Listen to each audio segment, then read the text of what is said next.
يا أيها الذين آمنوا كتب عليكم القصاص في القتلى আল্লাহ পাক বলছেন হে মুমিনগণ যদি কেউ কাউকে হত্যা করে সেটাকে তোমরা কিসাসের ব্যবধানে তোমরা সেটার উত্তম ফয়সালা করো সুবহানাল্লাহ বলেন।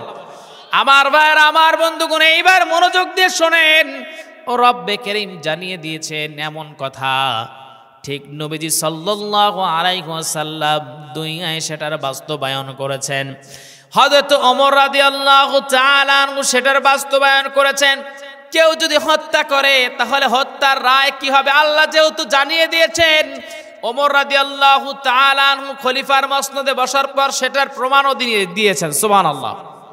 আমার ভাইরা আমার বন্ধুগণ হযরত ওমর রাদিয়াল্লাহু তাআলা আনহু যখন তিনি খলিফা যখন ইসলামের দ্বিতীয় খলিফা যখন হযরত ওমর রাদিয়াল্লাহু তাআলা আনহু যখন হওয়ার পর একজন অন্য দেশের একজন যুবক তিনি ইসলাম কবুল করেছেন। তেনার টার্গেটটা হলো তিনি নবীজির রওজা একটু জিয়ারত করতে যাবেন। তেনার টার্গেট হলো তিনি একটু নবীজির রওজার পাশে দাঁড়িয়ে নবীজিকে সালাম দিবেন, কিন্তু পারবেন না। এই জন্য যে অনেক দূরে তার বাড়ি তিনি একটা উট নিয়ে রওনা দিলেন। তার টার্গেট হলো নবীজি সাল্লাল্লাহু আলাইহি ওয়াসাল্লামের রওজার পাশে দাঁড়ায় নবীজিকে তিনি একটু সালাম দিবেন, কবর জিয়ারত করবেন, রওজা জিয়ারত করবেন। আমার ভাইয়ের আমার বন্ধুগণ তিনি রওনা দিয়ে দিলেন। রওনা দেওয়ার পর তিনি মদিনার ভিতরে প্রবেশ করে ফেলেছেন। যখন তিনি মদিনার ভিতরে প্রবেশ করে ফেলেছেন অত্যন্ত ক্লান্ত পরিশ্রান্ত তিনি তার উটটাকে বেঁধে রেখে তিনি ঘুমিয়ে পড়েছেন। হঠাৎ করে তিনি যখন ঘুমটা তার ভেঙে গেল, ঘুম ভেঙে যাওয়ার পর তিনি বুঝতে পারলেন তার উটখানা নাই। এইবার তিনি চিন্তা করছেন আমার উট গেল কোথায়। তিনি একটু সামনে অগ্রসর হলেন। সামনে অগ্রসর হয়ে দেখতে পেলেন একজন মুরব্বী তার খেজুরের বাগানে সে দাঁড়িয়ে আছে আর তার উটখানা সেই জায়গায় মাটিতে লুটিয়ে পড়ে আছে, মারা গেছে। যুবক এইবারে ডেকে বলছে মুরব্বী আমার উটের কি হলো? মুরব্বী এবারে ডেকে বলছে বাবা এই উটটা জানি না কার, উটটা এসে আমার খেজুরের পাতাগুলো খাচ্ছিল।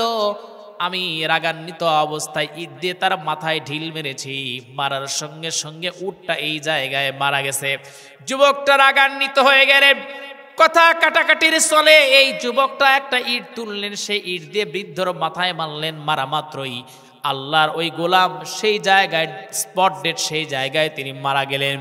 ঠিক এমন সময় এই বৃদ্ধের তিনটা সন্তান ছিল। তিনটা সন্তান বাবাকে খুঁজতে খুঁজতে সেই জমিতে যখন চলে আসলেন সেই খেজুরের বাগানে প্রবেশ করলেন। খেজুরের বাগানে প্রবেশ করার পর তিনি দেখতে পারলেন উট মরে পড়ে আছে, যুবক দাঁড়িয়ে আছে, তার বাবা ওই জায়গায় নিহত, ওই জায়গায় মারা গেছে। ইট দিয়ে আঘাত করে বৃদ্ধকে হত্যা করা হয়েছে। এইবার সন্তান তিনজন ওই যুবককে ডেকে বলছেন কি ঘটনা বলো। তারা বুঝতে পেরেছে এই যুবকটা আমার বাবাকে হত্যা করেছেন। খলিফাতুল মুসলিমিন হযরত ওমরের কাছে নিয়ে গেলেন। হযরত ওমর রাদিয়াল্লাহু তাআলা আনহু তখন যুবককে ডেকে বলছেন যুবক রে শোনো, তুমি যেহেতু এই বৃদ্ধকে যেহেতু হত্যা করেছো, তোমার উটকে সে হত্যা করেছিল, প্রয়োজন মাফিক সে তোমার এই যে উটের যে দাম দিয়ে দিত, কিন্তু তুমি নিজ হাত দিয়ে একটা বৃদ্ধকে তুমি হত্যা করেছো। যেহেতু তুমি এই বৃদ্ধকে হত্যা করে ফেলেছো তাহলে আল্লাহর আইন অনুযায়ী যারা হত্যা করবে হত্যাকারীর বিচার হবে। কথা বুঝেন নাই? কথা বুঝেন নাই?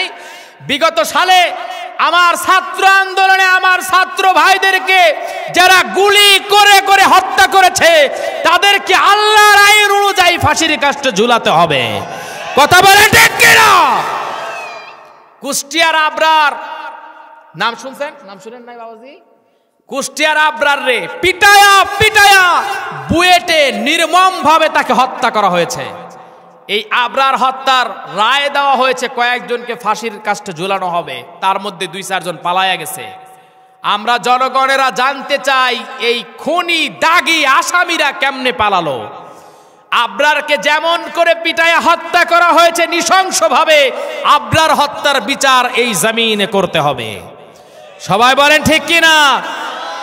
আর সবচেয়ে কষ্টের জায়গা হলো আপনাদের এই অঞ্চলের কৃতি সন্তান 50টা বছর যিনি কোরআনের তাফসীর করেছেন, যিনি দল মত নির্বিশেষে সবার কলিজার টুকরা, যার কথায় বাবা মার অবাধ্য সন্তান বাধ্য হয়েছে, যার কথায় নামাজ পড়তো না নামাজি হয়ে গেছে, এই আল্লাহর গোলামকে 13টা বছর জেলের ভিতরে বন্দি রাখা হয়েছে। অতঃপর তাকে পয়জন পুশ করে আল্লাহর এই গোলামকে হত্যা করা হয়েছে।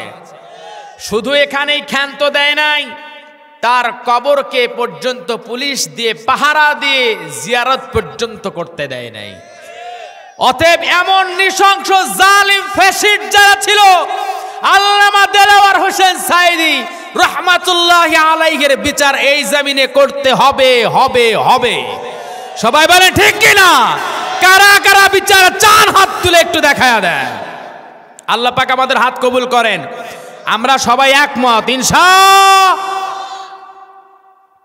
আমার ভাইয়ের, আমার বন্ধুগণ, আপনাদের এই এলাকার সন্তান না? ঝালুকাঠির তো সন্তান উনি, আপনাদের এই অঞ্চলেরই তো, পিরোজপুর। আমার ভাইয়ের, আমার বন্ধুগণ, কি বলবো কষ্টের কথা।